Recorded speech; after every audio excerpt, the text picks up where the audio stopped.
Anne is at a crossroads in her life. Married to a successful but inattentive movie producer, she unexpectedly finds herself taking a car trip from Cannes to Paris with her husband's business associate.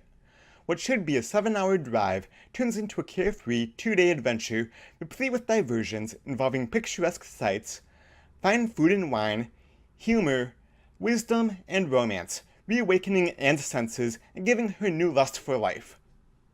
Paris Can Wait stars Diane Lane, Arnaud Viard, and Alec Baldwin. It is rated PG for thematic elements, smoking, and some language. Paris Can Wait is the first narrative movie written and directed by Eleanor Coppola, the wife of acclaimed film director Francis Ford Coppola. Now, I didn't realize this until I was doing research for this review, and she's 80 years old. 80 years old and doing her first movie. That's impressive, unfortunately just is not a good film. I honestly cannot tell you what this movie is about, other than Diane Lane being driven from Cannes to Paris by some French dude who constantly flirts with her and takes her on all these detours all around France. They drive, eat French cuisine, drive some more, eat some more, drive some more, eat some more, lather, rinse, and repeat about 700 more times. Diane Lane does a serviceable job, but she is far too talented to be in such a weak film.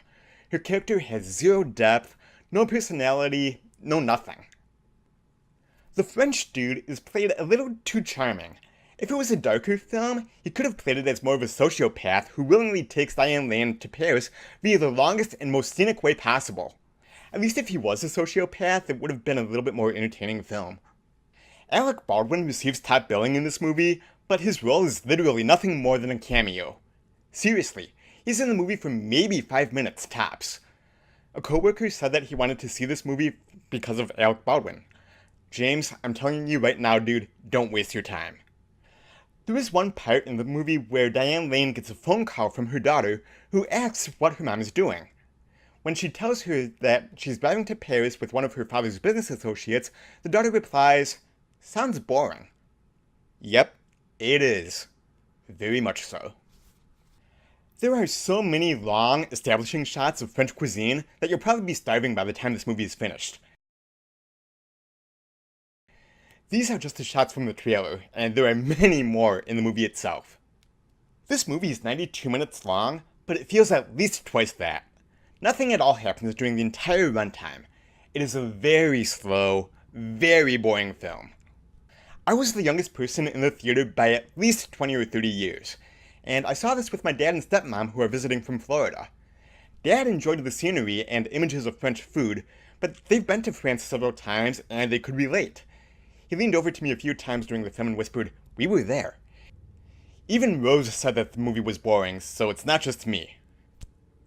I'm going to give Paris Can Wait a 2 out of 5.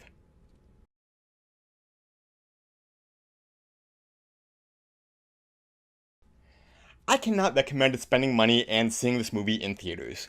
As the title of the film says, Paris Can Wait.